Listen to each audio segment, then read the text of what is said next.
B'shut Ma'alat Harav, B'shut Kal Kadosh. I see that there's a title to tonight's shiur, something to do with Mazal. I don't have the answer actually to that question, but it was a clever idea.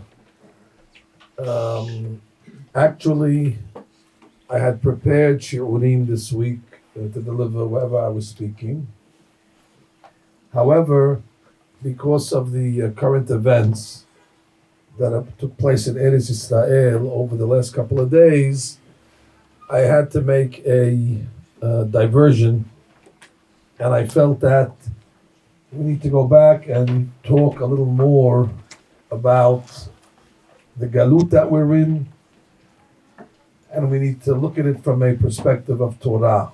I know many of you watch the news and you read the newspapers, and that's where a lot of your information comes from, and that's a shame, because the news outlets are telling you what happened, if that, yesterday. I don't want to know what happened yesterday. I want to know what's going to happen tomorrow. And the only place where we can find the future is in the Torah itself. So therefore, there should only be one source whenever we're looking for perspective, and that's from Toratenu HaKedoshah. The events of last week were very, very difficult to process, obviously, where we received some of our hostages back in such a gruesome way, in derision, in making fun. Klal Yisrael's glory was lowered to the ground. Nafela ateret roshenu, ki imma os me'astanu. They have a despise and a derision for us, and we saw it on display all of last week. So tonight, if you'll allow me to reveal what I believe is a tremendous hadush, a bigger hadush than I think we ever said. But in order to understand it, we need to go to the source. The source that I want to bring to you tonight is Parashat Lech Lecha. It's a vision that Avraham Abinu had. I don't think I ever spoke publicly about this vision, for the simple reason I really never understood it correctly. And if I never felt comfortable to expound on it, if I didn't have a true understanding of the pishutan, the pshat of what's going on. Let's read the text together. If you're following in the Humashim, it's Perek Tet Zayin, and it's Pasuk. Well, we'll start over here. Pasuk Aleph. So God reveals to Avraham b'machazeh. As is a vision. And he tells him, Al tira Avraham. He tells him, don't be afraid. Now what does that mean when somebody tells you don't be afraid? It means that there's something to be afraid of. But don't be afraid. If you're sitting at Friday night table and you're eating dinner and they bring out dessert, I don't have to tell you, Botai, Al tira, don't be afraid. Why should I be afraid? I'm not afraid of dessert. Some people should be afraid of dessert. But that would not be something that I would have to warn you, Al tira. Al tira means I'm going to scare you, but I'm telling you, don't be scared. So something in this parasha is going to be frightening. But God is telling Abraham, there's nothing to worry about, there's nothing to fear. So it's our obligation to try to find out where is the fear factor in Brit Ben Abetarim. This event is called Brit Ben Abetarim. It's a covenant that God made with Avraham Abinu. And then he tells him, Anochi Magen Lach. Number 2. Anochi Magen Lach means you're guaranteed protection. So no matter what we're going to discuss now, you must know that the result and the bottom line is you have Haganah. Anochi Magen Lach. And you must know that if Avraham is promised Haganah, protection, we're promised Haganah. Because we're the living descendants of Avraham. And that's why we say every single day, B'Shem Malchut 3 times, Baruch Atah Hashem, Magen Abraham. Magen Abraham means Magen Eli Mansour, Magen Harav, Magen Kal Kadosh. We are the children of Abraham. So that's very comforting also. You have to know we have a protection. Now imagine somebody comes along and says, I secured protection from the police department. Ma'amin ve'eno ma'amin. Who's protecting the police? Arba sarich. Your guarantor needs a guarantor. But if a Kadosh Baruch Hu comes along and says, Anochim Magen Lach, finish, you can sleep well. The third thing he told Abraham was, Al tira, Anochim Magen Lach, Magen Abraham, Secharecha harbe me'od. And you have to know that your reward is going to be great. Now there's Sachar and there's Sachar Me'od. Sachar, maybe you can get in this world, but Sachar Me'od means in Olam Haba. So you're going to be guaranteed a place in Olam Haba, and that also means for us, being the children of Abraham, we are going to merit Secharecha harbe me'od. We're going to merit a place in eternity. That's the introduction to Big Ben Adonai. And now the event, the vision. The next pasuk comes along and says, or a couple of pasukim, Vayomer elav. So Hashem says to Abraham, Kehali egla meshuleshet. What is egla meshuleshet? An egel is a calf. Meshuleshet we learn simply 3. So bring me 3, or not bring me because it was a vision. So he sees in the vision egla meshuleshet. On the floor, on the ground, they were alive. 3 calves. Ve'ez meshuleshet. What's ez meshuleshet? Is a goat. So 3 goats. Ve'ayil meshulash. An ayil is a ram. So 3 rams. Ve'tor. What is a tor? A tor is a type of bird. Very strange. So you have 4 piles over here. 3 of one animal, 3 of a different animal, 3 of a third animal. Now you understand why I don't teach this publicly, because what was going on over here? So I bring to your attention what the Midrash says. The Midrash actually says that each one of these piles represents a form of galut, a form of exile. The first 3 represents galut Bavel. Why is galut Bavel represented in 3 animals? Because Bavel had 3 kings, primary kings. You had Nebuchadnezzar, you had Evil Merodach, and you had Belshazzar.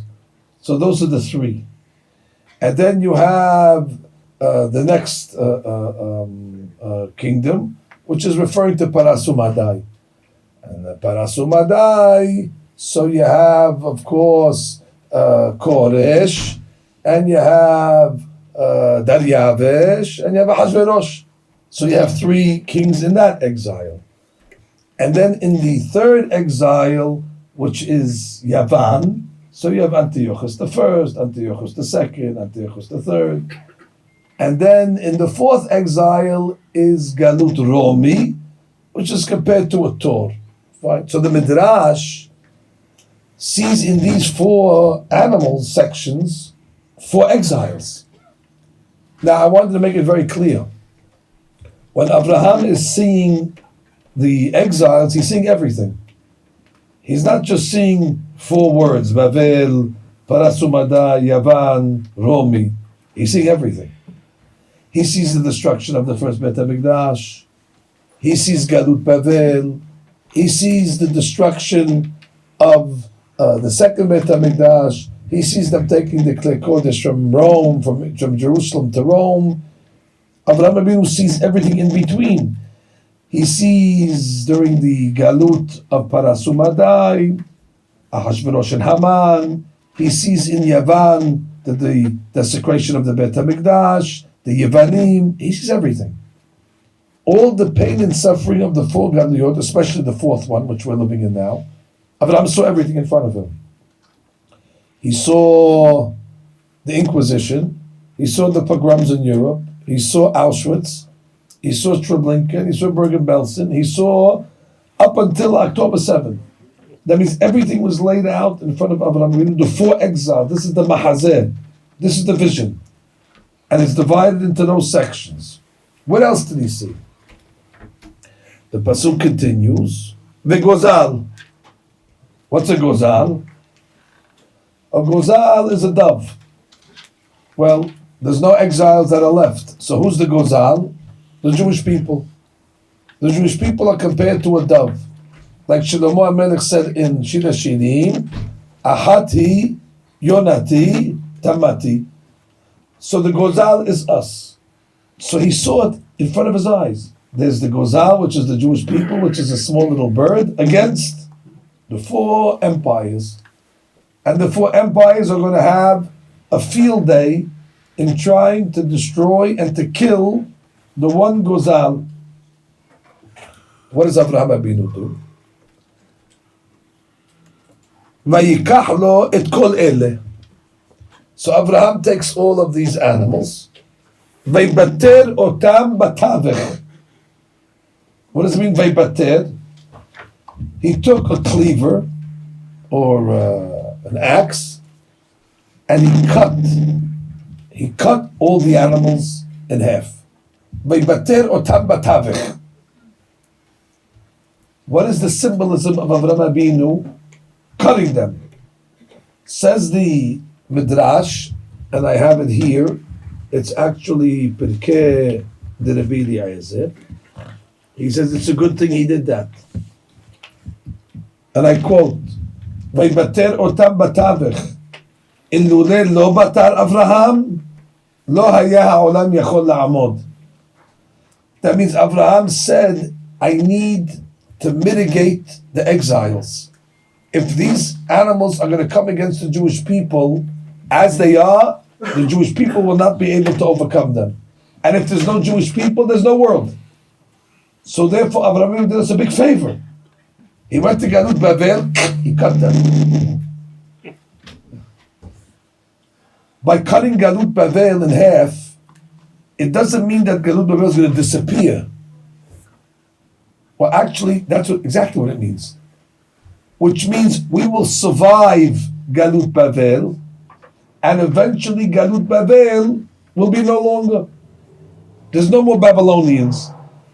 Am Yisrael survived it only because Avraham Abinu in the Mahazeh cut Bavel.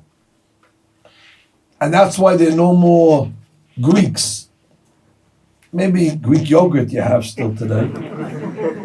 And you have Spanish olives, but you really don't have those empires anymore. And even the Romans. Today you can go to Rome and visit the relics of the Roman Empire. I once went to Rome with my wife, and I took a tour of the artifacts and all the different amphitheaters of the great Roman Empire that was. Strangely enough, the tour guide is telling us what the Romans did to the Jews and how they destroyed the Jews. And then at the end she said, incidentally, I'm Jewish. So look at the irony. The tour guide that's telling us about the great Roman Empire that tried to destroy the Jews is a Jewish girl herself. That only is because Avraham Avinu cut them in half. So that's a big chesed. Now, I expect Avraham, Isha Chesed, to do anything that he can to make our life easier. So, Baruch Hashem for Avraham Avinu. Vaybater, in lo haya oseh zeh, the Midrash says, lo haya olam kayam. The world will not be able to exist. So it's one of the most important Pesukim in the Torah, what he did over here for us. Toda Rabba Avraham Avinu. Continue. And the Pasuk says, Veta Sipor lo batar. When it came to the Sipor is the bird, is us, lo batar. Which means to say, Omdim aleinu lechalotenu, v'hakadosh baruch hu matzilenu miyadam. they'll never be able to break the bird. The bird will always be Hay v'Kayam. And here's the proof, we're still here tonight. All those empires that we talked about are far gone in history. And the little tzipor, the one that was the target of all the empires, has outlived them and has survived them. Credit to who? Avraham Avinu. But the tzipor lo batar. So far, so easy. Now what happens? So now you have a bunch of dead animals on the ground. And one bird that's still alive. Which is a very, very important symbolism. We will survive. And now what happens? Vayered ha'ayit ala pigarim. All of a sudden comes from the heaven an ayat. I don't know what an ayat is. Rashi tells me off. It's another type of bird, but it's more like a vulture. It's a predatory bird. And the ayat comes down ala pigarim in order to devour and to consume the pigarim. The pigarim are the carcasses. Which means the bird now was going to eat the carcass. Now, who's the bird? Who's the ayat? Now, this is a big hadush because what I'm going to say now is not from the Zohar HaKadosh. Even though it sounds like the Zohar HaKadosh, it's not. And it's not from the Midrash, and it's not from the Gemara. You don't have to go there. It's from Rashi. I don't know how we learned this Rashi in second grade, but Rashi HaKadosh says, the ayat, who David ben Yishai, David HaMelech. Somehow in this mahazeh, David got his nose in. David stuck his opinion in. David's in the Shema. I guess Abraham is watching this movie from Earth and David's watching it from Shamayim. And when he sees the Pigarim, he sees the 4 exiles. Says Rashi, David had an opinion. He said, why do the Jewish people need to go through this? I will go down myself, and in my zechut, I will devour the 4 exiles. And if David, which is the ayat, how does the Midrash or Rashi know that's David? I saw Chazaq say that regarding David, it says David was very handsome. Regarding David, actually the pasuk writes, "Vehu yefeh enayim v'tov to'ar v'tov ro'i." So they say ayat. Ayat is Rashi Tevot. Ayin Yud Tet is Yefeh To'ar.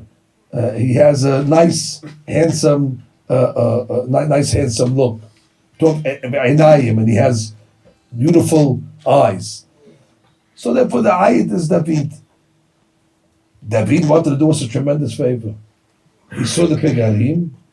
He says, you know what? For what purpose do you need Galut Bavel to destroy the first Beit HaMikdash?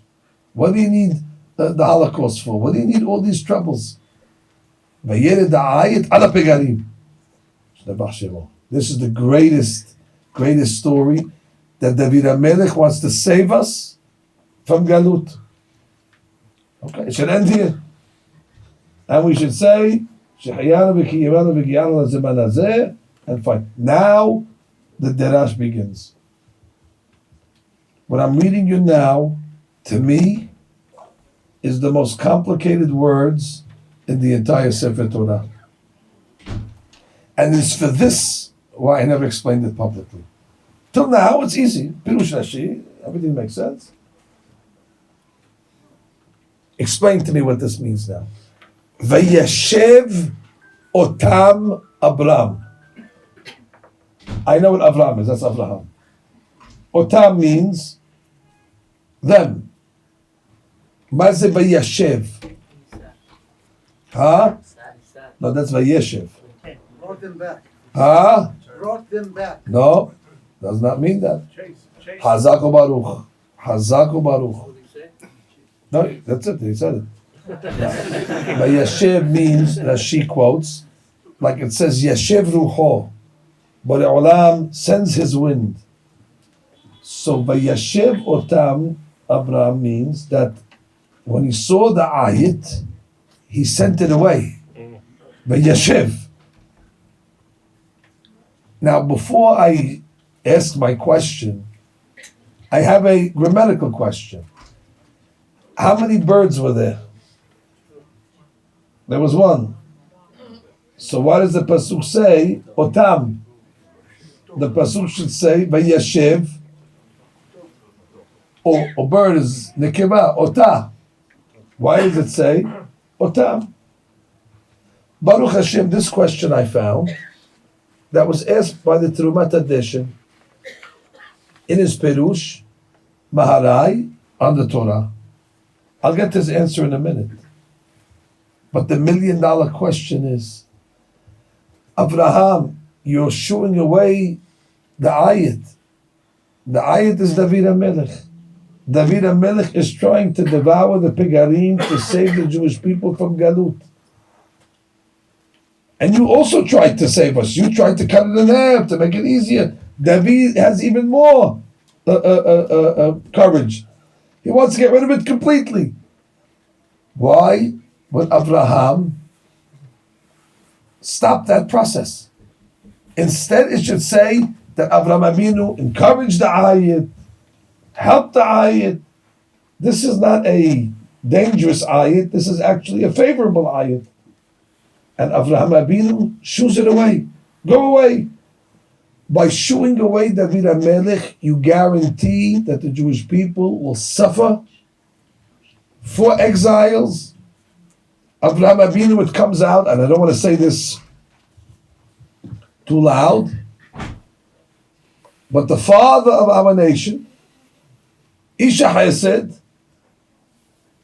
it turns out, is responsible now for these Galuyot, because David tried to get rid of them, and Avraham Avinu moved away. Vayashev otam Avraham. Why does he say it in the plural? I read you the Maharai. Vayashev otam Avraham. Tema. Vayashev otah haya lo lomar. דלפי פשוטו של מקרא לא היה אלא עוף אחד. There was only one bird ששמו עית, כתפרש נשי.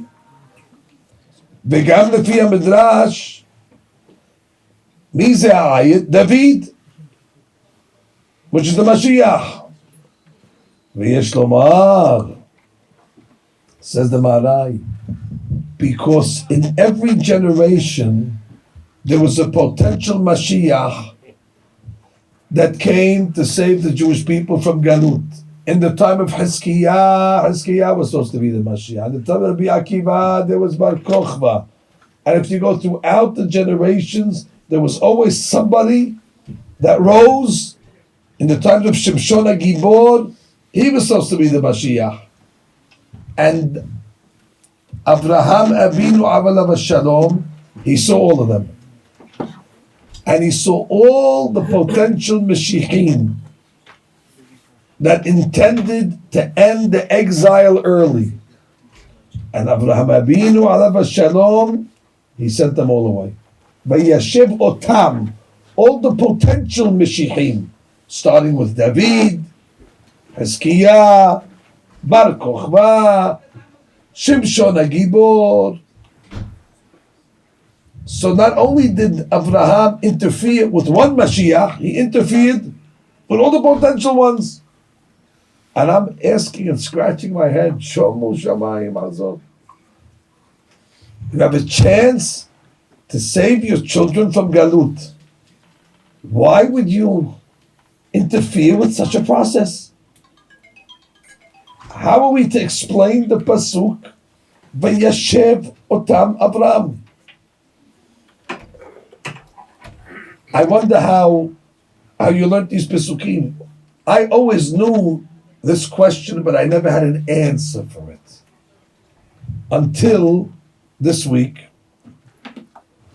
I came across a very important piece of paper right over here. This is a sefer called Tiferet Yehonatan. It's a sefer on Chumash. It was written by a great tzaddik called Rabbi Yehonatan Eibshitz. I'm going to tell you what he says.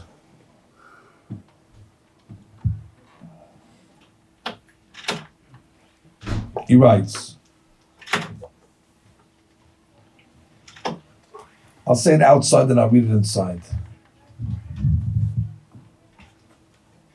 He says, during Brit Ben Abetarim, Avraham Abinu alav Shalom was given a choice. Multiple choice question. He said the Jewish people need to go through a tikkun.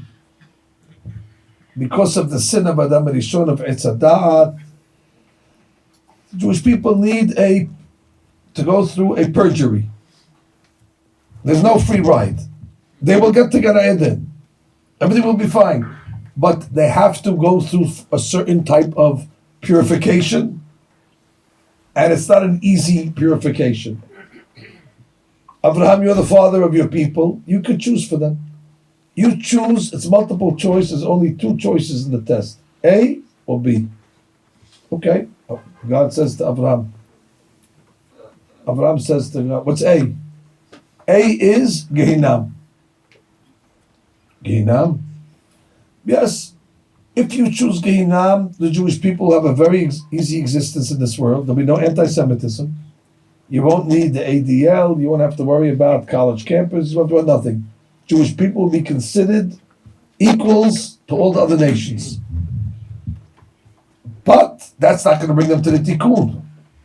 After a Jew passes away, he will need to go through the purgery of Hell, Gehinam, and eventually that will be their rectification.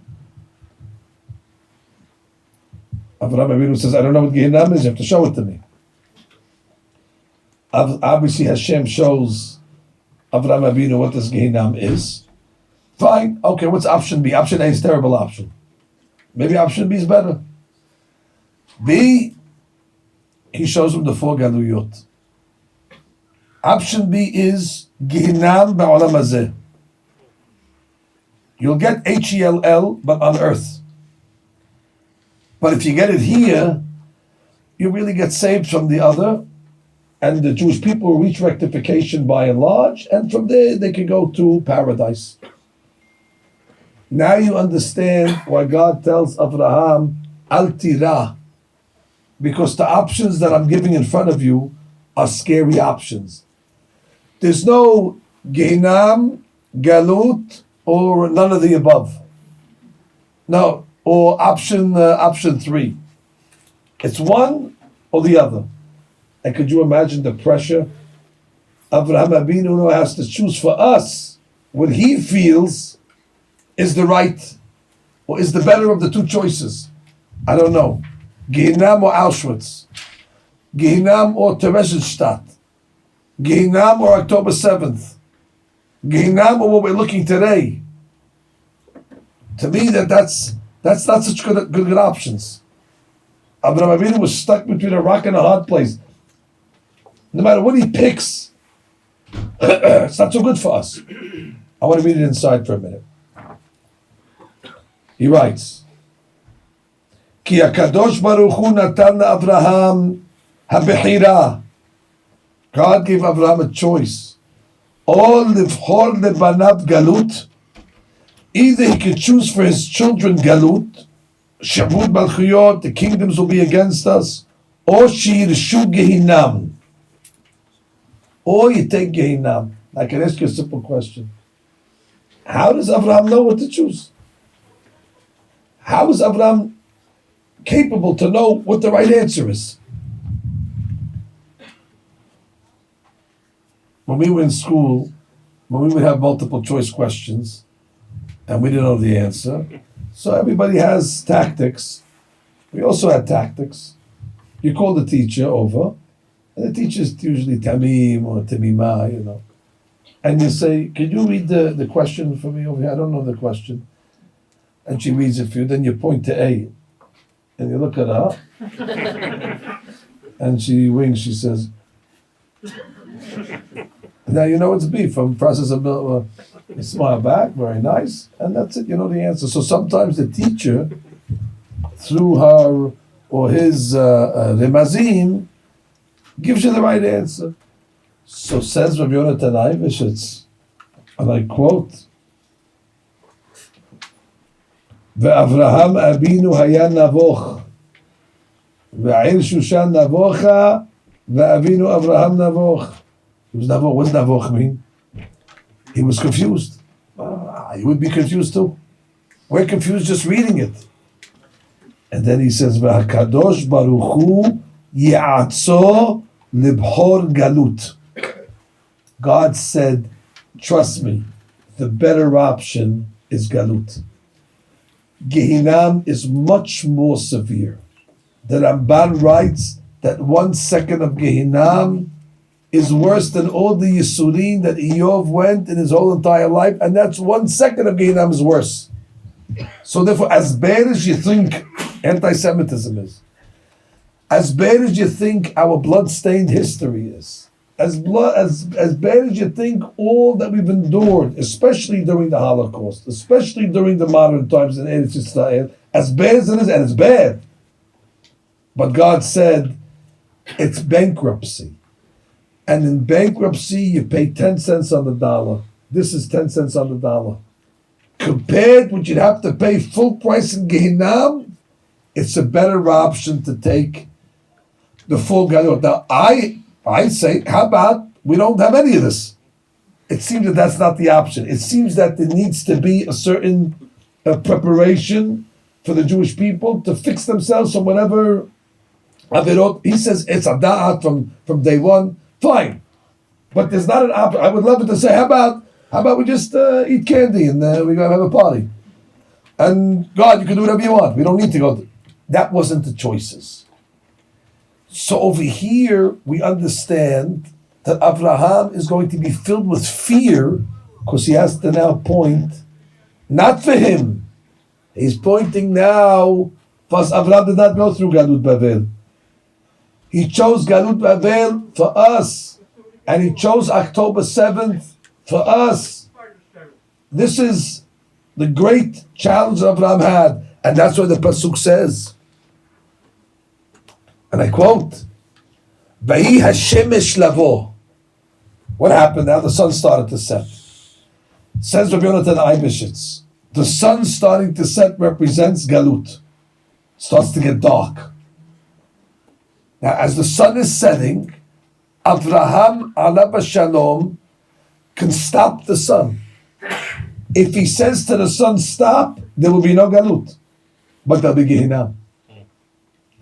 So the sun is starting to set, and Avraham Avinu has a choice to let the sun continue its journey, which would put us into the present situation that we're in, or he could stop it.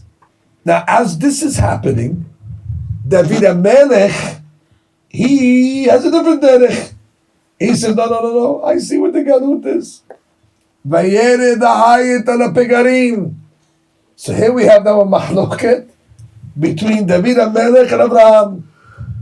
David saw what galut is, and he saw correct. He saw what the Goyim are going to do to us. And he has such a love, but not any more love than Abraham has. Abraham is Isha Chesed. So you have a big mahloket amongst the Tzaddikim. Vayered ala ayat. He says, I can't see a million Jewish children die in the Holocaust. I cannot see Biba's children being tortured to death by the hands of these monsters. I can't see it.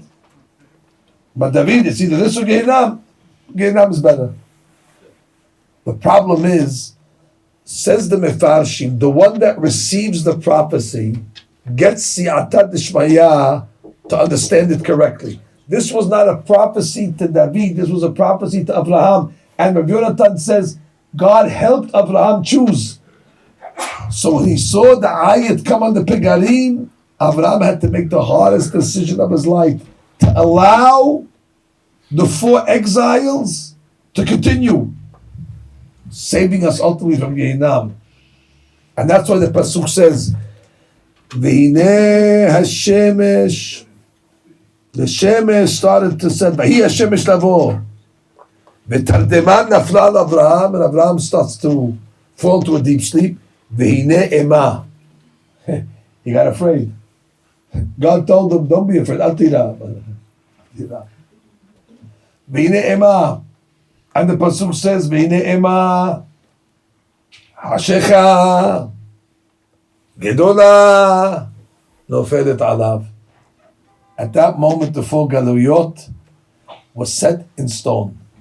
Ema Gedola Hashecha Nofelet Alav. And the Midrash comes along and says, Ema Ze Galut Babel Hashecha, some say Parasumadai, Gedola Yavan, some switch them around. Nofelet Alav, Nofelet means the present. It's Galut Romi because it's the longest. Nofelet, it's constant. And there you have it. Abraham chose for his children Galut. And that's the state that we're in today. But Abraham made a deal with God. And he said, you told me that my children will be saved from Gehinnom. I want a chair next to Gehinnom. And the Gemara says, Abraham sits next to Gehinnom. He sits there. And every time somebody comes up from this generation, and the Malachim prosecute, they want to bring him to Gehinnom, you have to go through Abraham Avinu first. Abraham says, come here, come. You have a Brit Milah? Of course, who doesn't have a Brit Milah? Abraham Avinu inspects the Brit Milah to make sure it's kasher. You can't put him in Gehinnom. And he ships him off to Gan Eden. Which means, Abraham Avinu says, after 2,000 years of persecution, after all that they did, and you're still doing Brit Milah, after 2,000 years, you're still coming to Shiurim. We're not the best generation. But you have to take into consideration what we've been through, what we witnessed. None of us are angry. None of us threw in the towel. All of us come to Shiurim. The ladies, the Shims at Kaniyot. We're all there. The ladies are reading Tehillim all day long. Everybody's doing everything. And we're the latest generation. We've witnessed everything. And we're still here. We haven't forgotten you. Avraham Avinu says, God, you made a deal. They get the H-E-L-L over here. You can't give them the H-E-L-L over there. You have to protect them. But they're not perfect. But they got punished here. Every time they open up a newspaper, there's Gehinnom they're getting. Every time they read the news, they have to cry. That was the deal we made. You can't get it both places. I don't think it means that there's not going to be a minimum type of course there has to be. We're not saying, but it's not going to be the Gehinnom that would have been without Galut. The Gehinnom without Galut, we cannot tolerate such a one. Abraham Avinu felt that that's a worse option. But the problem that I have is, so could you believe it? That's you could give thanks to Abraham Avinu for what's going on. And Abraham will tell you, I saved you from something worse. You're paying 10 cents on the dollar. Be appreciative that this is all you have. It could have been worse. See, and our brain was saying, it can't get worse. What could be worse than this? Abraham said, you don't know what I saw. The other option, much worse. And anyway, God moved my finger to pick Galut. So I knew that Hashem wanted me to pick Galut. And therefore, it's the lesser of the two evils. So when David tried to get rid of it, move away Haskiah, move away Bar Kokhba, move away Shimshon. Until Mashiach ben David comes at the end, when it's ready, then Avraham Avinu will say, Baruch haba. They paid their price. And by the way, the price is almost paid, that's for sure. But my question is, the Pasuk says, Ema, Hashecha, Gedola, Nofelet Alav. It's for galuyot. The problem is, Rav Chaim Vital alav shalom, as well as others, Ibn Bahia brings it down as well, they talk about that there's going to be a fifth exile, and we know it. The Galut of Yishmael. And it is clear we are officially in the fifth and final Galut. Actually, if you look at it, it's 5 words. It's Ima, Hashecha, Gedola, Nofelet, Alav. Nofelet, Romi. Alav, Ishmael. Now, what I'm going to tell you is incredible. Harambam talked about Ishmael 1,000 years ago, when they just got, some momentum. So he writes to the Jews in Yemen, not just a safe place anymore for Jews. Harambam is quoting, "Ve'atem achenu, my brothers, Egeretema. ידוע לכם שהקדוש ברוך הוא הפילנו במאמרות עוונותינו בתוך אומה זו. God has entrapped us because of our sins in the hands of this nation. שהיא אומה ישמעאל, שדעתם חזקה עלינו. They are over us. והנה מתחכמים להרע.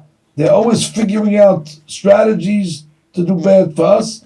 ולמאוס אותנו. They despise us. כמו שגזר עלינו הקדוש ברוך הוא ואויבינו פלילים. And then Harambam says, ושלא תעמוד על ישראל אומה יותר אויבת ממנה. There will never be a nation that is a greater enemy of the Jewish people more than Yishmael. ולא אומה שהרעה בתכלית. And there's going to be no nation that does evil to the Jewish people with the viciousness and the cruelty and the ruthlessness of the Ummah Ishmaeli. So Harambam is predicting that's going to be the word. He knows the Germans. He knows Galut Edom. Now, I'm not coming to advocate for Edom or defend them whatsoever. To me, the Germans look like they were the worst that ever existed. But the Rambam is telling us with his prophetic eyes that there's nobody worse than the Ummah HaYishmaeli. The question is why? When you look at the success that these people have, just over us, did you ever think we're bombing Gaza for a year straight with bombs that are, I don't know, heavy, 10,000-pound bombs dropping on their head, relentless. And they can still shoot missiles over the border? How is it possible? How is it possible that you have an army, you have billions of dollars, and they're shooting? How do they keep on coming back? I don't want to say that they have siyata d'shmaya because that's our item. But such a barbaric people, third world, and they have so much success over the Jewish people that have a formidable government, an army, etc. It's almost as if it's like some big rabbi blessed them. It's like they went to the Mazal. He said, "Listen, we need a beracha. What's your name? Ishmael. Ishmael beracha." Now, if that's the case, that explains it. I know the Germans never got a beracha from a rabbi, but I'm sorry to tell you that Ishmael did, and the rabbi's name is Avraham Avinu. And Avraham Avinu, at the end of his life, said, or in the middle of his life, said to God, "Lo Yishmael Yehyeh." Hashem, please.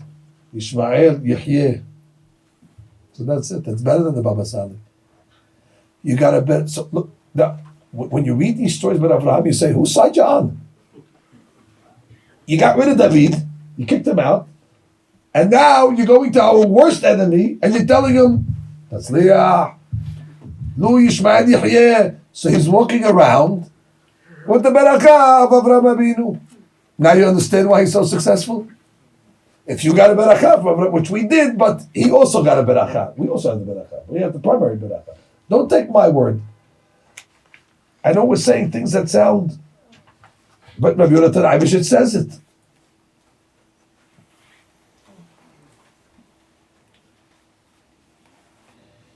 כי מכוח תפילת אברהם לו ישמעאל יחיה לפניך נערך ממשלת ישמעאל בעוונותינו הרבים. So you can thank Avraham Avinu for Ishmael's success. They're going to thank Muhammad and they're going to thank all their fictitious characters. But we know where their blessing comes from. Lu Yishmael. Now why would he bless them? Because if they're blessed, then we get more Gehinam in this world, and eventually they'll dissipate. Anochi magen lach, secharecha harbe me'od. So Avraham Avinu is forcing the process in this world, so therefore he's saying, Lu Yishmael, let Yishmael be the Gehinam. And then Harambam writes in the next paragraph, and I quote, regarding Yishmael, Shiru Kazav V'Shakran. That's amazing. Harambam knew already that the nature of Yishmael, they're liars. They're filled with deceit.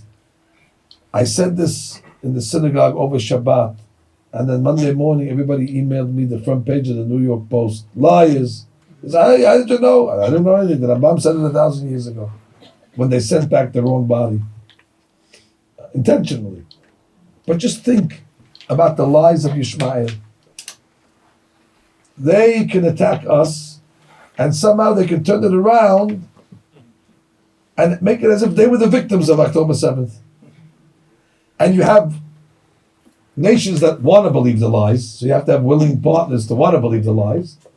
And then all of a sudden, they have a propaganda machine that they're able to always make themselves the victims. No nation has that koach. As they're returning hostages, but somehow they get away with us releasing criminals. And that becomes logical to the world.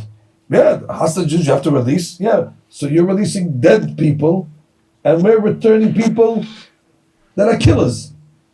And what does the world think? Yeah, listen, the poor people, it's fair. They're giving back everything. Why is that logical? There's such good propagandists and liars, and the world wants to believe it anyway, probably. So therefore, if you come into the United Nations, the only one that was condemned after October 7th was us, the victim.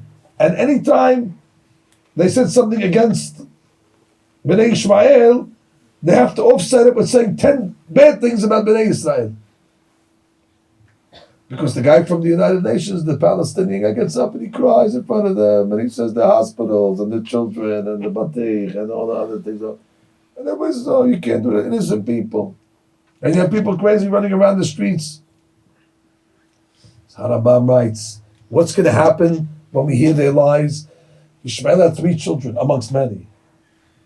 3 children were Mashma', Mishma', Duma, and Masa. And the Gemara says, Mashma', when you hear the lies of Ishmael, our only reaction is going to be Duma.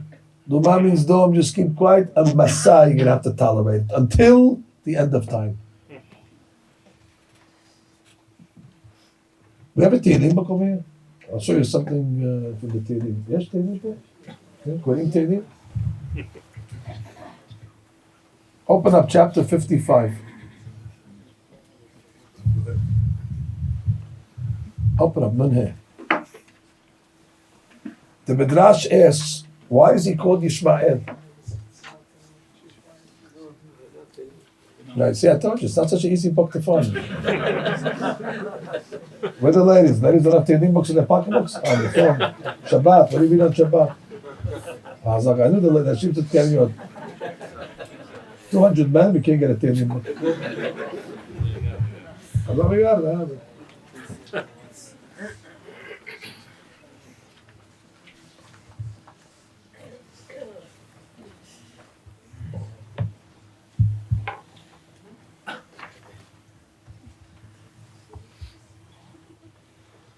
So the Midrash says in Perkei Rabbi Eliezer, why is he called Yishmael? So when you hear that name, it sounds like Ishmael. Hashem's going to listen to him. But the Midrash says, no, there's a word missing. Yishmael li-Yisrael. That means the pain that Yishmael is going to cause at the end of time is going to cause the Jewish people to cry out to God. So Yishmael is going to be the catalyst. He's going to be the impetus. Besof hayamim, Yishmael li-Yisrael. Which is a good thing, and we're living in that time now. Ishmael is involved in his last hurrah, and I don't think there's a Bet Knesset in the world that's not praying extra Tehillim every day and Tefillot, etc. So we're now living in the generation of Yishmael Yisrael. So I said to myself, David knew this also. David was there with Abraham. He was there. He tried to get rid of it. But Abraham said, no, listen, I'm older than you first. And you're not one of the Avot. I'm one of the Avot. Avot have seniority, have 2 votes. And therefore, and Hashem gave me Siyata D'Shmaya, I'm choosing Galut, and I'm also giving Ishmael an extra beracha. Ishmael. So I looked in Tehillim. Do we ever have in Tehillim the 2 words Yishmael next to each other? Only in 1 chapter. If you open up chapter Nun-He, and if you look at the pasuk, Nun-He, pasuk Chaf, 55:20.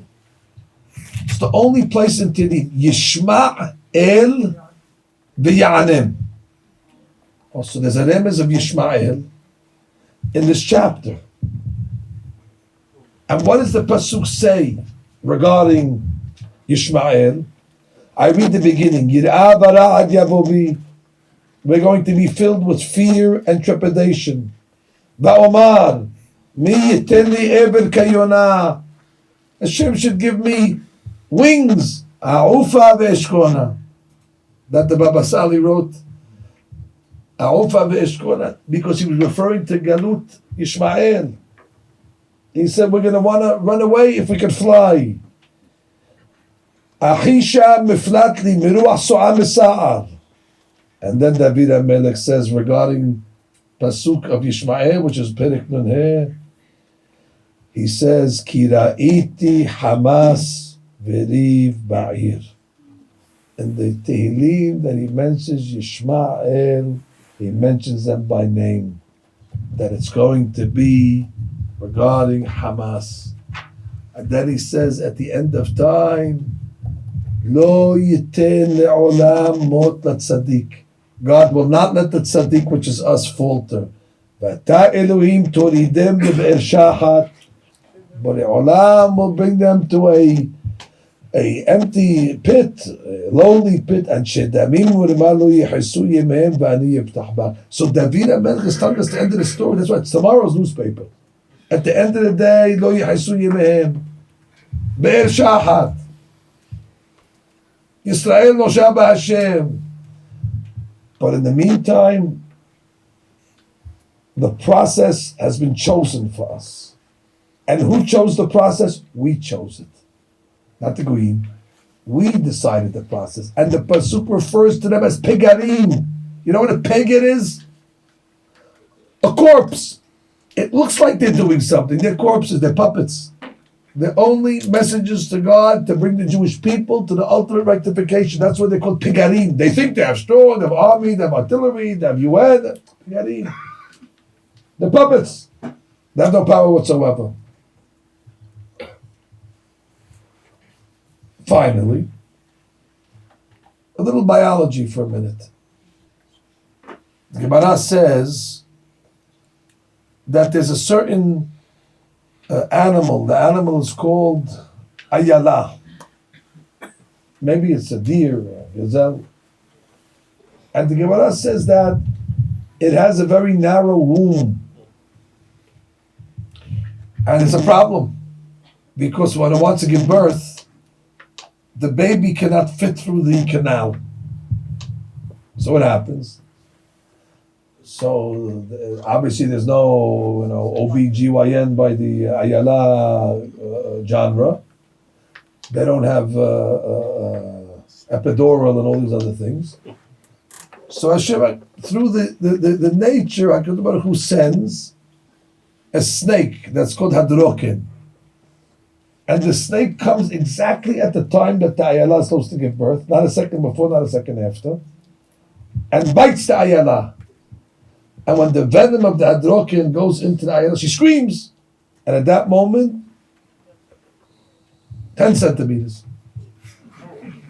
And the baby is able to come out. And the Gemara says, if it would come a little early, it would be premature. If it comes too late, the baby would die. I want to explain to you something. We are involved now in what we call Havle Mashiach. Not always when you hear somebody screaming is it necessarily a bad thing. A lady screams the loudest before the baby is born. The screams of a lady in labor actually are screams of pain, but of anticipation of joy. The greater the contractions become and the closer they become, the closer you are to a birth. We are involved now in the birth pains of Mashiach, and the contractions are getting closer, and they're becoming more severe, and the patient is screaming. But the problem is, the Mashiach cannot fit through the birthing canal. So HaKadosh Baruch Hu has to send Hadroken. Hadroken is the snake. And if you look at the Hamas emblem on their banners that they wear around their head, it's one of Hadroken, of a snake. HaKadosh Baruch Hu has sent the Hadroken in order to bite Klal Yisrael one more time, in order to make full dilation, so the baby, which is the Mashiach, will be able to be born. This is the moment that we are in now. Our eyes will see. The redemption is very close. And therefore it is for us to take the imunah. Now's not a time to give up. The marathon is almost over. We can see the finish line. On the contrary, when the runner sees the finish line, even though he has no more energy, but he gets chizuk when he sees the finish line. And with the last strength that he has in his body, he's able to stumble over the finish line to the end. Rabotai, I have no doubt. This is exactly where we are in history. We're at the end of the Galuyot. Galut Yishmael is almost coming to an end. The Yishmael Yisrael. The Hadroken has bit us. And now Klal Yisrael is making its last scream with the final contraction. And without a doubt, the Mashiach is coming out of that canal. May it be the prayer that HaKadosh Baruch Hu, in the Zechut of Avraham Avinu, he should look down at his people. Look, we're still coming to Shiurim. In the middle of the week, freezing cold in the winter. But we're here. We showed up. Even though you did all that to us, even though everything happened. B'chol zot lo shekachanucha. And therefore it is our prayer that Be'ezat Hashem, HaKadosh Baruch Hu will tell regarding our tzarotenu die, and Be'ezat Hashem, the birth of the Mashiach, that he's born already, but he just needs one more push in order to bring him out. And Be'ezat Hashem, the pasuk says, Yisrael nosha b'Adonai teshuat olamim, amen ken yiratzon.